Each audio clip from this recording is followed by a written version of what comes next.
Assalamu alaikum dear students, welcome to your online lecture. We are going to discuss physics class 10th, chapter number 16, topic number 16.7 और operations के बारे में हम पढ़ रहे थे। तो इसके बाद दूसरे नंबर पर ऑपरेशन जो आता है और ऑपरेशन, पहले हमने कल पढ़ा था एंड ऑपरेशन, आज हम पढ़ेंगे और ऑपरेशन। अब इस और ऑपरेशन को समझने के लिए मैं एक एग्ज़ाम्पल लेता हूँ कि कल जैसे हमने लैंप की एग्ज़ाम्पल ली थी, उसको कनेक्ट कराया था सीरीज़ के साथ, दो स्विचेस के साथ। अब हमने लैंप को कनेक्ट करा दिया है पैरेलल सीरीज़ के साथ, पैरेलल कनेक्शन में, यानी कि दो स्विचेस हैं, S1 है और S2 है, ये कनेक्टेड हैं पैरेलल फॉर्म में। इस तरह से देखिए, ये नज़र आ रहा है ये वाला। अब ये जो फॉर्म है ये क्या है, पैरेलल फॉर्म है। अब देखें इसमें अगर हम देखते हैं तो बैटरी का वोल्टेज दो स्विचेस के ज़रिए जा रहा है, एक S1 और S2 है, और ये लैंप की तरफ जा रहा है।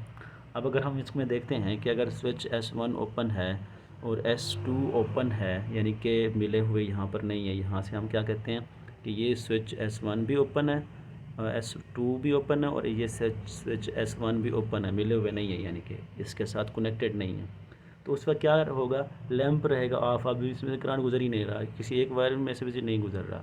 तो इस कंडीशन में क्या होगा कि करंट नहीं फ्लो करेगा तो लैंप ऑन नहीं होगा, तो लैंप ऑफ ही रहेगा।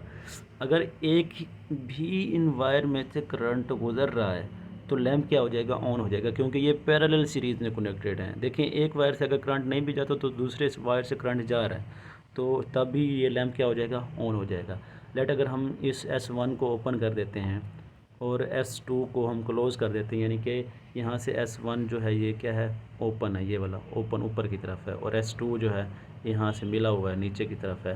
तो क्या होगा, करंट अब S2 से गुजर रहा है, S1 से नहीं गुजर रहा, तब भी ये क्या हो जाएगा, लैंप ऑन हो जाएगा। अब इसी तरह से दूसरी नंबर पर हम क्या करते हैं, S2 को ओपन रखते हैं, यानी कि इसको हम ऊपर की तरफ, और S1 को हम मिला देते हैं। तो S1 जब मिलेगा तो करंट तब भी फ्लो होना स्टार्ट हो जाएगा। करंट अब क्योंकि फ़्लो कर रहा है तो तब भी लैंप क्या हो जाएगा, ऑन हो जाएगा। इसी तरह से अगर दोनों को हम क्लोज़ कर देते हैं, यानी कि इसको S1 को भी हम क्या कर देते हैं, मिला देते हैं, और S2 को भी हम क्या करते हैं, मिला देते हैं वायर के साथ, तो ये क्या होगा, लैंप, क्योंकि करंट दोनों में से गुजर रहा है, अब दोनों में से क्योंकि करंट गुजर रहा है, लैंप की तरफ जा रहा है, तो लैंप तब भी क्या हो जाएगा, ऑन हो जाएगा। अब इसको रिप्रेजेंट किया जाता है, देखें इसको लिखने का क्या तरीका होता है, S1 और S2 को देखें, ये स्विचेस जो हैं, अब ये जो ऑपरेशन है ये क्या कहलाता है, ये कहलाता है और ऑपरेशन, ठीक है। अब और ऑपरेशन को रिप्रेजेंट किया जाता है A प्लस बी के साथ, यानी कि इसको x is equal to A plus B. अब ये यहाँ से यहाँ पर जो ए बी यहाँ पर रिप्रेजेंट कर रहे हैं, ये इनपुट्स को रिप्रेजेंट कर रहे हैं, और ये जो ए प्लस बी है यहाँ पर देखें, ये जो है, अगर मैं इसको इस तरह से इसके अंदर लिखूँ, देखें यहाँ पर ये जो ए और बी हैं ये इनपुट्स हैं, और यहाँ पर जो आउटपुट्स आ रहा है एक्स है, एक्स किसके इक्वल होता है, ए प्लस बी। यहाँ प्लस का निशान ये शो कर रहा है कि अगर एक वैल्यू भी हमारे पास 1 है तो रिज़ल्ट हमारा क्या आएगा, 1। 1 और 0 की बात कर रहे हैं यहाँ पर, क्योंकि बाइनरी ऑपरेशन के पर ये मुश्तमिल होता है, बूलियन अलजबरा। बूलियन अलजबरा में दो ही वैल्यूज़ होते हैं बाइनरी ऑपरेशन में, 0 और 1, या तो वैल्यू 0 होगी या फिर 1 होगी। अब इसमें अगर एक भी वैल्यू अगर 1 आ जाती है तो हमारे पास रिज़ल्ट क्या आएगा, 1 आएगा। क्यों, ए प्लस बी ये रिप्रेजेंट कर रहा है। अब अगर हम इसके ट्रुथ टेबल को देखते हैं तो देखें, 0 0, ए 0 है और बी भी 0 है, तो रिज़ल्ट क्या आएगा, 0। अगर ए या बी में से कोई भी एक नंबर 1 के इक्वल है तो वो किसके इक्वल आएगा, 1 के इक्वल। अब बूलियन अलजबरा में ये चीज़ हमें यहाँ पर रिप्रेजेंट कर रही है, देखें ए प्लस बी रिप्रेजेंट कर रहा है। तो इस तरह से 0 1 है तो वो भी 1 के इक्वल, 1 0 है तो वो भी 1 के इक्वल, 1 1 है तो वो भी 1 के इक्वल। ये इसका ट्रुथ टेबल हो गया और ऑपरेशन का। और ऑपरेशन के लिए दो ही हमारे पास वैल्यूज़ होते हैं, 0 और 1 होता है। बाइनरी सिस्टम है, क्योंकि ये हम डिस्कस कर चुके हैं, बाइनरी सिस्टम में दो नंबर्स होते हैं, 0 और 1 होता है। अब हमारे पास नेक्स्ट जो ऑपरेशन है वो है नॉट ऑपरेशन। नॉट ऑपरेशन को डिस्कस करने के लिए हम क्या करते हैं, एक एग्जांपल की तरफ जाते हैं, वो ये लैंप वाली एग्जांपल। अब लैंप इस तरह से बैटरी के साथ कनेक्टेड है कि देखें, इसका डायरेक्ट कनेक्शन है लैंप का बैटरी के साथ, और स्विच को हमने दरमियान में करा दिया है पैरेलल, इस तरह से कि ये एक वायर बैटरी के पॉजिटिव और नेगेटिव टर्मिनल के साथ कनेक्टेड है पैरेलल फॉर्म में।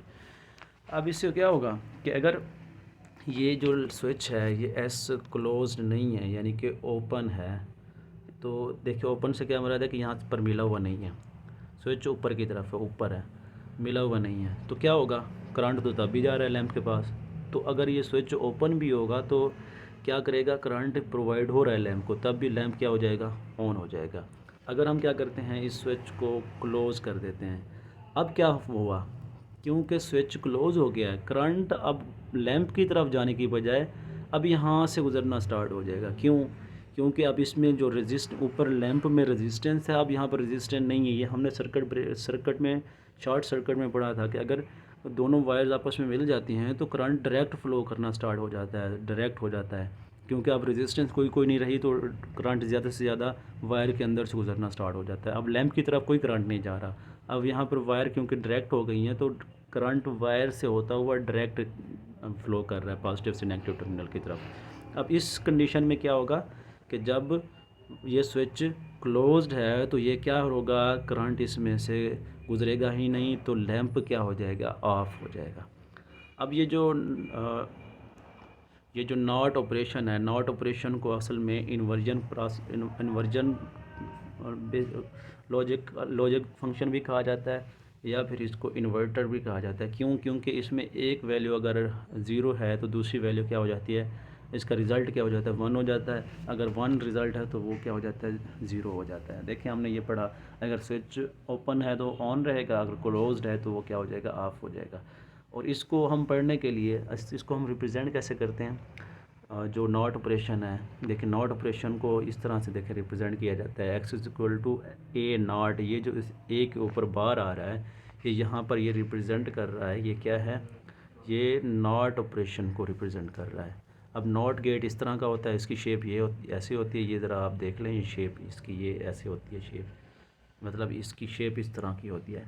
अब इसमें जो ए है ये वाला, अगर यहाँ से मैं रिप्रेजेंट करूँ, ये वाला ए जो है ये इनपुट है, और यहाँ पर एक्स जो है ये आउटपुट को रिप्रेजेंट कर रहा है, और ये एक्स किसके इक्वल होता है, ए बार के ऊपर ये रिप्रेजेंट करता है। ए बार क्या है, अब बार ये यहाँ पर रिप्रेजेंट कर रहा है कि अगर कोई वैल्यू इनपुट ज़ीरो है तो वो उसका जो रिज़ल्ट होगा वो वन होगा, और अगर इसकी वैल्यू वन है तो उसका रिज़ल्ट क्या होगा, ज़ीरो होगा। इसके अगर हम ट्रुथ टेबल की बात करें तो ट्रुथ टेबल में यही चीज़ देखें, अगर ए ज़ीरो है तो इसका रिज़ल्ट क्या होगा, वन होगा, अगर ए वन है तो इसका रिज़ल्ट क्या होगा, ज़ीरो होगा। तो ये जो ऑपरेशन है ये क्या कहलाता है, नॉट ऑपरेशन कहलाता है। और इसको इस तरह के गेट को, लॉजिकल गेट को क्या कहा जाता है, नॉट गेट कहा जाता है, और इसकी रिप्रेजेंटेशन कुछ इस तरह से है। ये रिप्रेजेंटेशन भी आपने सबकी याद रखनी है, क्योंकि ये हम आगे फंक्शन में इनको यूज़ करेंगे। तो ये था आज का हमारा लेक्चर।